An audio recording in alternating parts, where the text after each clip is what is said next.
Have you ever felt like people don't take you seriously?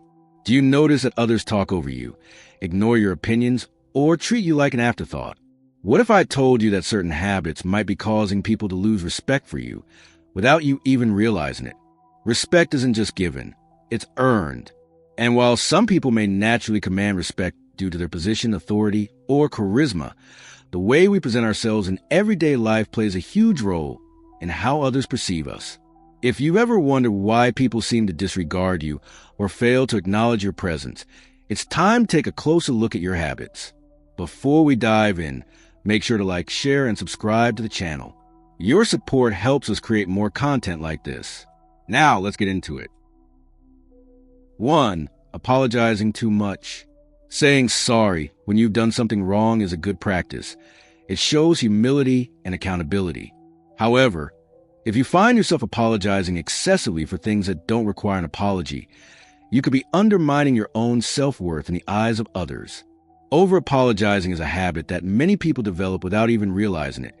And while it may seem like a way to be polite or avoid conflict, it can actually have negative consequences on how others perceive you and how you view yourself. The impact of over-apologizing. For instance, imagine you're in a meeting at work and someone accidentally bumps into you. Instead of acknowledging the situation with a simple smile or nod, you instinctively say, "Oh, I'm so sorry," even though you weren't at fault.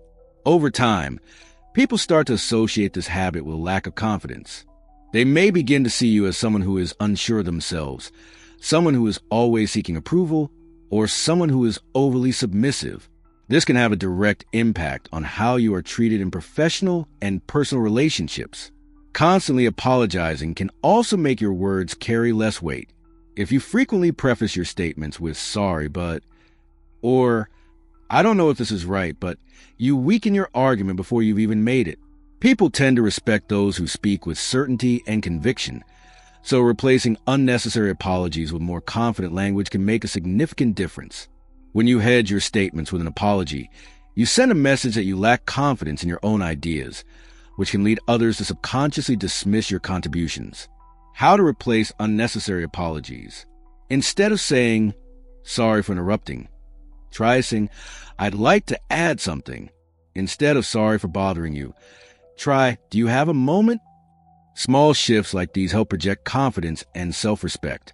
When you remove unnecessary apologies from your speech, you create a stronger presence in conversations and allow your voice to be heard without self-diminishment. Another issue with over-apologizing is that it can make others feel uncomfortable. If someone constantly hears you apologizing, they might begin to feel like you're placing them in a position of superiority, or they may feel obligated to reassure you repeatedly. This dynamic can create an imbalance in relationships, making it difficult for others to view you as an equal. It can also be exhausting for people around you, as they may feel the need to constantly reassure you or tell you that you don't need to apologize. Furthermore, excessive apologies can diminish the impact of genuine apologies. If you are constantly saying sorry for trivial things, your apologies may start to lose their meaning. When you do need to offer a sincere apology for a mistake, it might not be taken as seriously because people have become accustomed to hearing you say it so often. A well-placed and genuine apology is powerful, but when overused, it loses its significance. Developing awareness and breaking the habit. Breaking the habit of over-apologizing takes time. Start by paying attention to when and why you say sorry. Ask yourself, did I actually do something wrong? Would a thank you be more appropriate? For example, instead of saying, "Sorry for being late," you might say, "Thank you for waiting for me." This small adjustment shifts the focus from guilt to appreciation and creates a more positive interaction.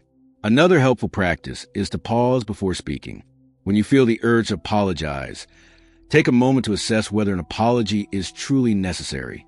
If it isn't, reframe your statement in a way that conveys confidence. Practicing assertive communication can also be beneficial. This means expressing yourself clearly and directly without excessive apologizing or self-doubt. If you struggle with over-apologizing, consider keeping a journal to track when you say sorry and in what context. Reviewing these instances can help you identify patterns and work toward making more intentional choices in your communication. Additionally, Seeking feedback from trusted friends or colleagues can provide valuable insight into how your language affects the way you are perceived. The psychology behind over-apologizing. For many people, over-apologizing stems from deep-seated social conditioning.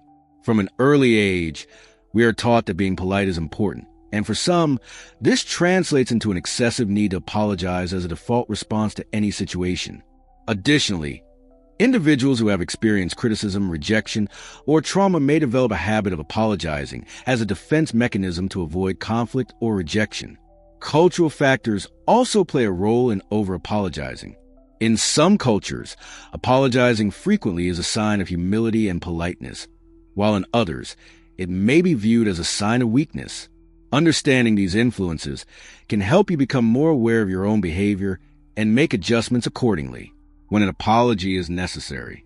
Of course, there are times when a sincere apology is absolutely necessary. When you've hurt someone, made a mistake, or violated a social norm, taking responsibility and apologizing is a sign of maturity and emotional intelligence. A good apology acknowledges the impact of your actions, expresses genuine remorse, and offers a commitment to improve. The key is to make sure your apologies are meaningful and appropriate, rather than habitual and reflexive. Ultimately, eliminating unnecessary apologies from your vocabulary is about valuing yourself and your contributions. You have the right to take up space, to express your thoughts, and to exist without constantly feeling the need to apologize for it. By consciously working to reduce excessive apologizing, you'll not only boost your confidence, but also encourage others to see you as someone who is self-assured and worthy of respect. Changing this habit takes time, patience, and self-awareness, but the benefits are well worth it. By learning to communicate with confidence, you can strengthen your relationships, enhance your credibility, and develop a greater sense of self-worth. So the next time you find yourself about to say sorry, take a moment to consider whether it's truly necessary, or if your words could be better spent affirming your own presence and value. 2. Avoiding eye contact. Eye contact is one of the most fundamental aspects of human communication. It conveys confidence, attentiveness, and honesty. When you avoid eye contact, you might come across as insecure, uninterested, or even deceptive, even if that's not your intention. The way people interpret eye contact is deeply ingrained in human psychology and social norms. It serves as a bridge that connects individuals, reinforcing trust and engagement in interactions. Understanding its importance and mastering it can significantly improve communication skills in both personal and professional settings. Have you ever had a conversation with someone who constantly looks down, shifts their gaze, or focuses on everything except your face? It can feel uncomfortable, right? That's because eye contact establishes a connection. It reassures the other person that you're engaged and interested in what they're saying. Without that visual link, conversations can feel awkward, disjointed, or even untrustworthy. Many studies suggest that people are more likely to remember and trust those who maintain appropriate eye contact. When someone avoids it, even unintentionally, it can create feelings of unease or suspicion in the other person. In professional settings, avoiding eye contact can be particularly damaging. If you're giving a presentation or speaking in a meeting, failing to make eye contact can make it seem like you're unsure of yourself. Your audience may perceive you as lacking confidence in your ideas, making them less likely to take you seriously. On the other hand, maintaining steady, natural eye contact without staring can make you appear more authoritative and trustworthy. It signals that you are confident in what you're saying and that you are engaged with your audience. Leaders, managers, and public speakers often practice strong eye contact to build credibility and command attention. Even in job interviews, hiring managers tend to favor candidates who display confident eye contact, as it signals self-assurance and competence. Beyond professional settings, eye contact also plays a significant role in social interactions. Whether you are meeting someone new, catching up with an old friend, or engaging in small talk at a social gathering, the way you use eye contact affects how others perceive you. If you struggle to look someone in the eye, they may interpret it as disinterest or a lack of confidence. This can make it harder to build strong relationships, whether in friendships, dating, or networking. People naturally feel more at ease with someone who demonstrates active engagement through eye contact. When someone meets your gaze, they feel heard, respected, and valued. This can enhance the depth of personal relationships, making others more likely to connect with and trust you. It is also important to consider the cultural differences regarding eye contact. In some cultures, maintaining strong eye contact is seen as a sign of respect and attentiveness, while in others, prolonged eye contact can be perceived as aggressive or inappropriate. For example, in many Western societies, steady eye contact conveys confidence, whereas in certain Asian or Middle Eastern cultures, excessive eye contact may be considered rude or confrontational. Being aware of these differences can help you navigate interactions with individuals from diverse backgrounds. Adapting to cultural norms while still practicing confident engagement can enhance your communication skills in various environments and prevent misunderstandings. So, how can you improve your eye contact skills? Start small. Practice making eye contact in low-pressure situations, like when ordering food, thanking a cashier, or talking to a friend. Gradually increase your comfort level by maintaining eye contact for a few seconds longer than usual. If direct eye contact feels intimidating, try looking at the space between the person's eyes. It gives the illusion of eye contact without feeling overwhelming. Additionally, practice active listening by nodding occasionally and responding appropriately to show that you are engaged. It also helps to observe skilled communicators and take note of how they use eye contact effectively. Another useful technique is to mirror the other person's eye contact. If they look away occasionally, you can do the same without seeming unnatural. However, if they maintain steady eye contact, try to match their level of engagement. This creates a balanced interaction that feels natural and comfortable for both parties. Practicing in front of a mirror or recording yourself speaking can help you become more aware of your eye contact habits and make adjustments accordingly. Role-playing exercises with a friend or colleague can also be beneficial in refining your skills. Furthermore, remember that good eye contact is not about staring, but about striking a balance.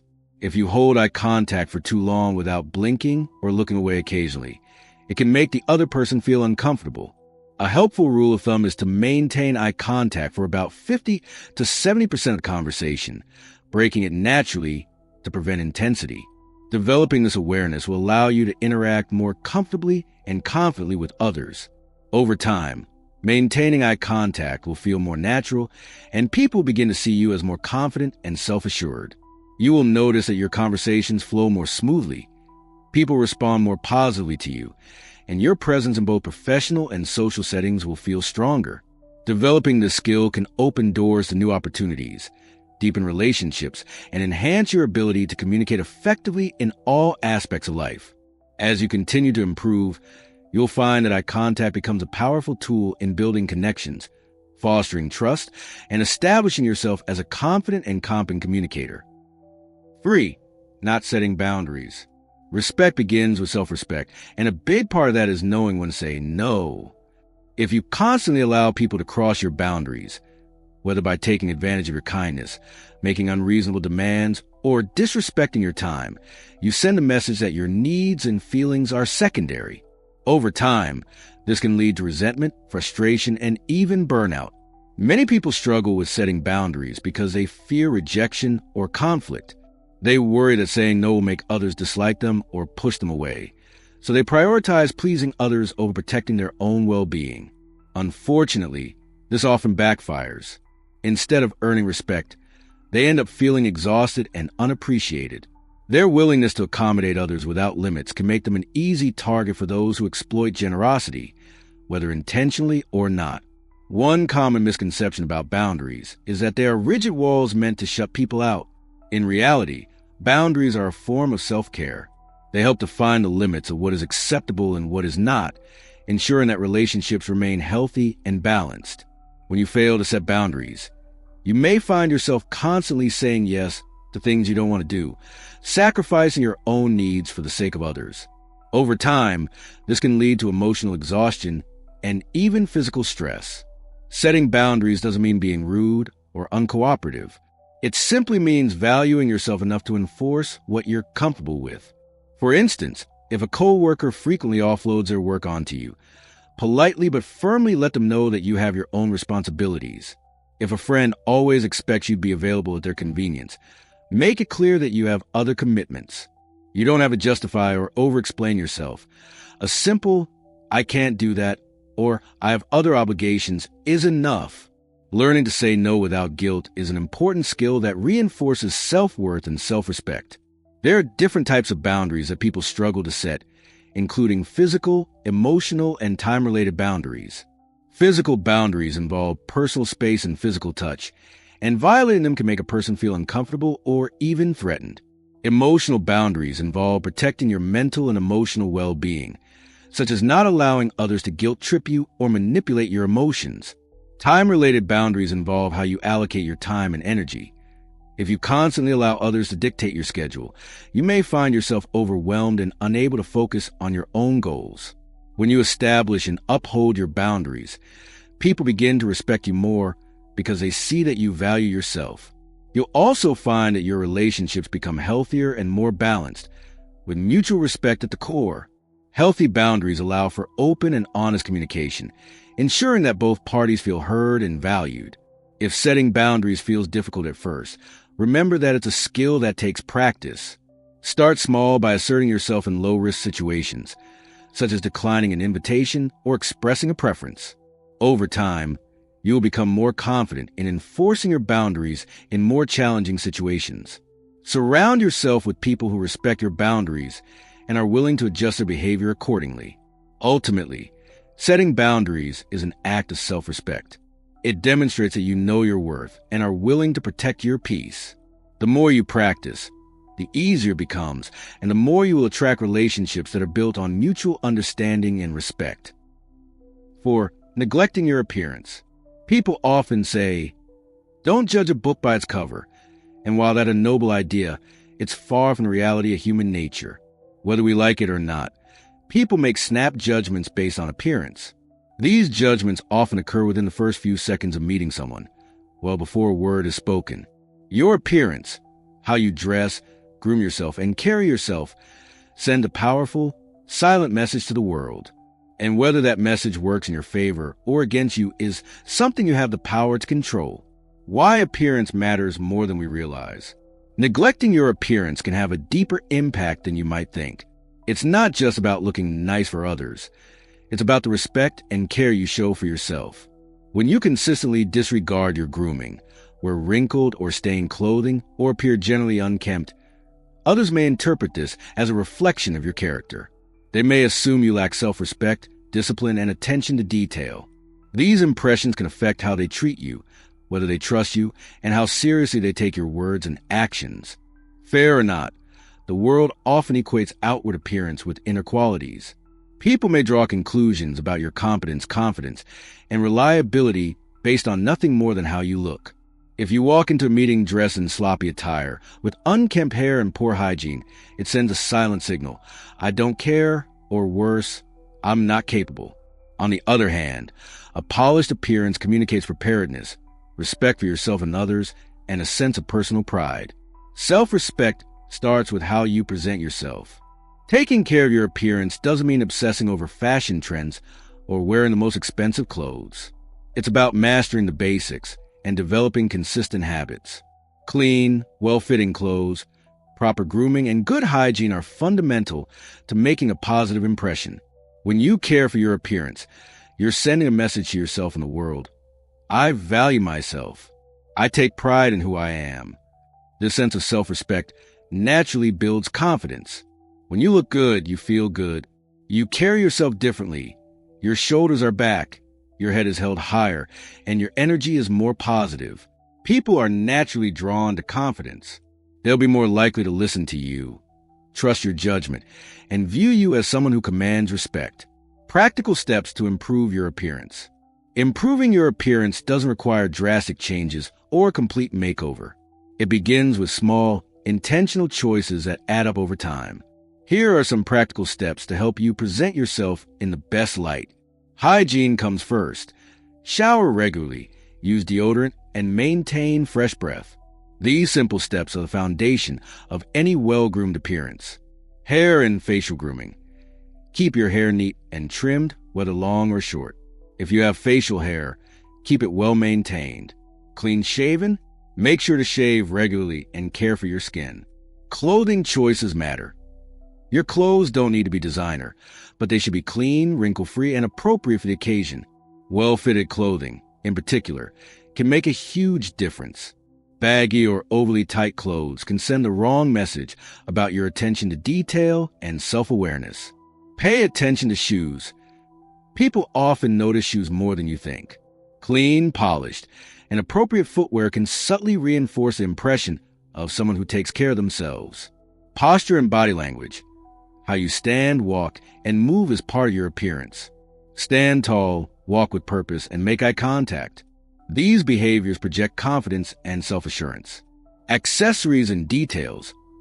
Little things like a quality watch, a belt that matches your shoes, or a simple necklace can complete your look.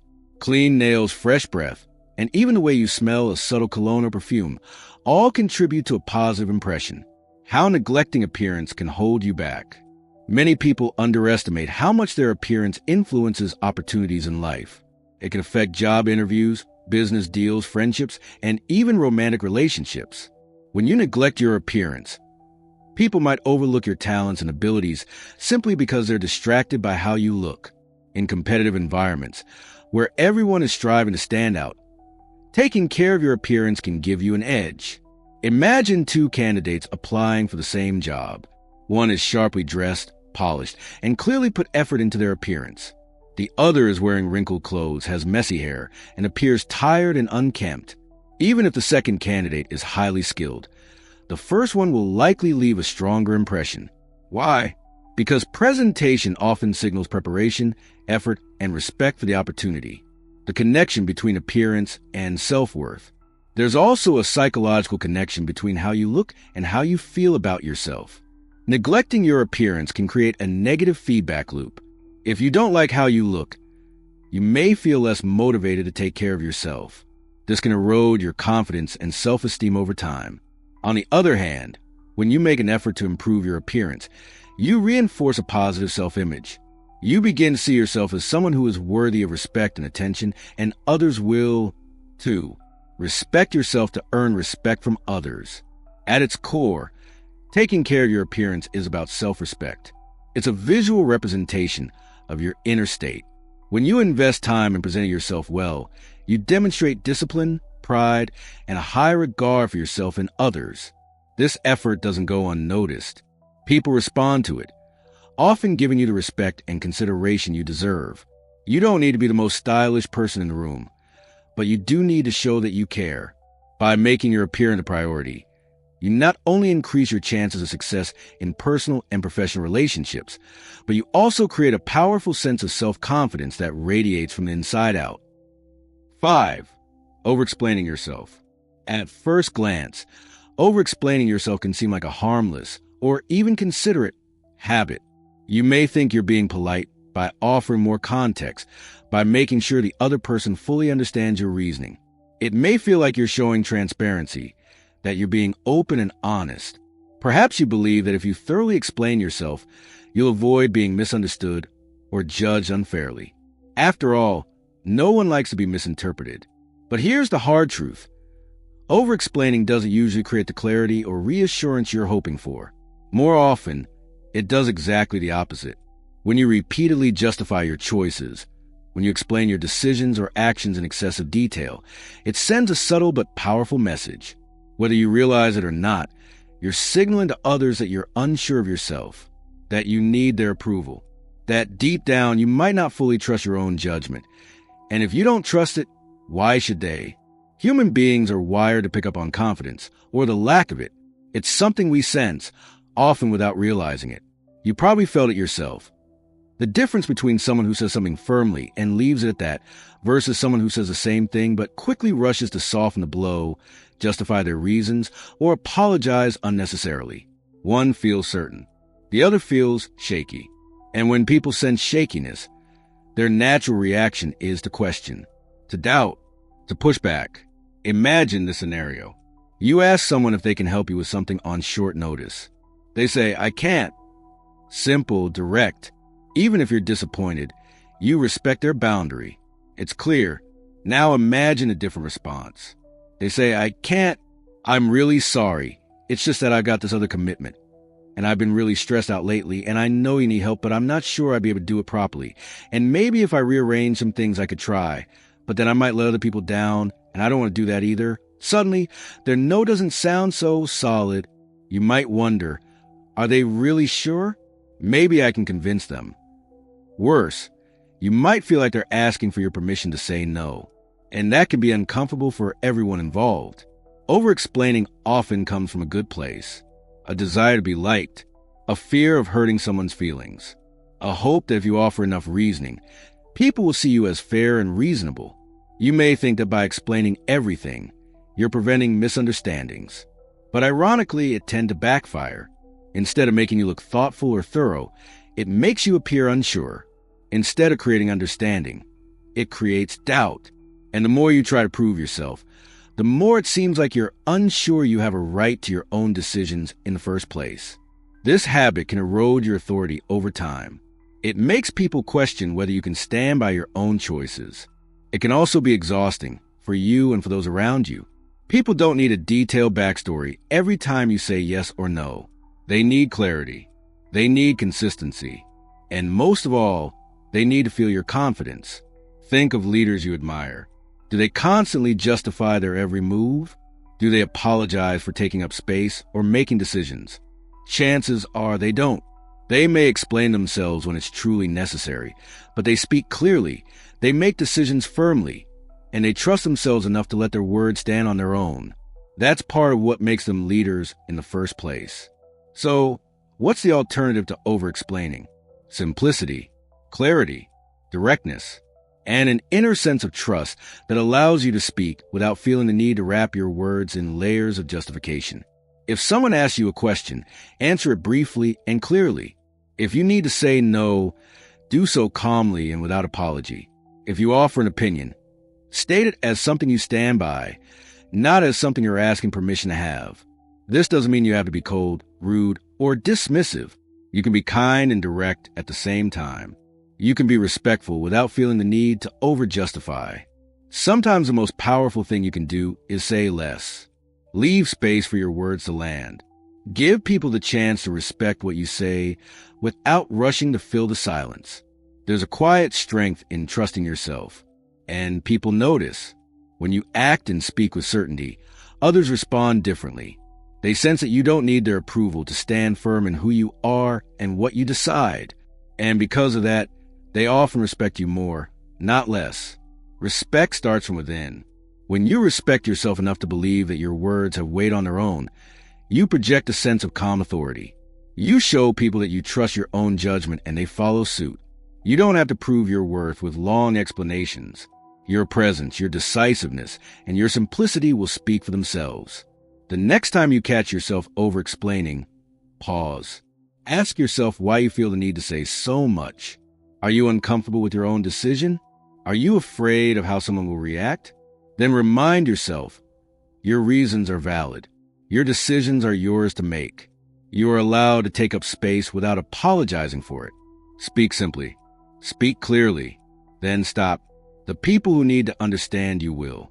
The ones who respect you will do so because you respected yourself first. Breaking these habits isn't always easy. It takes time, patience, and a lot of self-awareness. But remember, the first step toward change is recognizing the patterns that no longer serve us. So, take a moment to reflect.